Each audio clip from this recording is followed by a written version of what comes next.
She left me for my golden child brother, so I did this. My wife didn't just leave me. She left me for my own brother, the golden child, the one who could never do any wrong. While they were busy laughing and posting about their great new life, I was in the shadows rebuilding mine. This is the story of how I let their own greed and jealousy tear them apart, and how, when she came crawling back, I finally taught her what karma really means. For 10 years, I thought my life with Sarah was perfect. We had a nice home, we made each other laugh, and I was convinced we had a bond that was unbreakable. The only real problem was my brother, Mark. Ever since we were kids, Mark was the star. He got the better grades, the faster car, and all the praise from our parents. He was perfect in their eyes, and I was just kind of there. Don't get me wrong, I loved my brother, but I was sick of living in his shadow. Then things started to feel off in my own home. Sarah was working late all the time. Her phone, which used to be tossed on the counter, was suddenly always face down and glued to her hand. When I'd ask, it was always just work stuff. But there was this new distance in her eyes, a chill that wasn't there before. The truth blew up in my face on a totally random Tuesday. I came home early to surprise her, but I was the one who got the surprise. Mark's car was in our driveway. When I walked in, I found them together. The way they jumped apart when they saw me said more than any confession could. There wasn't a real apology, just Sarah, looking at me coldly and saying, "It's over, I'm with him now." In one afternoon, I lost my wife and my brother. And when I went to my family for help, they did what they always did. They took Mark's side. I was completely and utterly alone. Those first few months were just a fog of pain. They were flaunting their new life all over social media, creating a photo album of my own personal hell. Every smiling picture they posted felt like another twist of the knife. I was just drowning in misery, and it felt like they were the ones holding my head under the water. But then one day, something in me just snapped. I was done mourning a life that was built on a lie. It was time to build a new one. I took every ounce of that pain and anger and poured it into the small tech consulting business I'd been running on the side. I started working 18-hour days, not to forget them, but to build a future they couldn't even imagine. And as the business started to grow, an idea took shape. Coming at them directly would be cheap.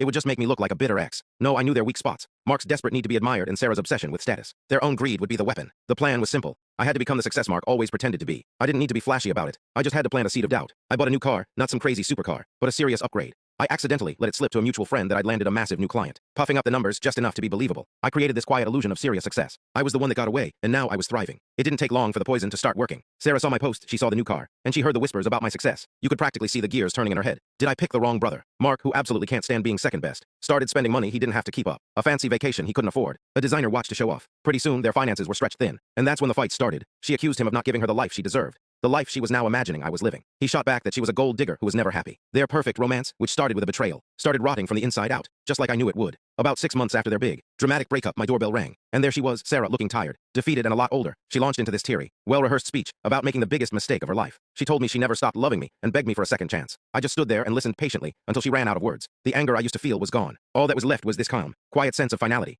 I told her that their relationship was always going to fail because it was built on lies and selfishness. Their own greed and jealousy did all the work for me. I told her that I'd found peace, not from making more money, but from cutting the two most toxic people out of my life. I looked her right in the eye. When you left, it taught me a valuable lesson. I said it taught me what I'm worth. Me closing this door on you right now, that's your lesson. And with that, I shut the door, leaving her and our entire past on the other side of it. For the first time in a very long time, I felt completely free. If this story hit home for you, do me a favor and hit the like button and subscribe for more stories about getting justice. Let me know in the comments, would you have taken her back? Until next time, don't forget that living well really is the best revenge.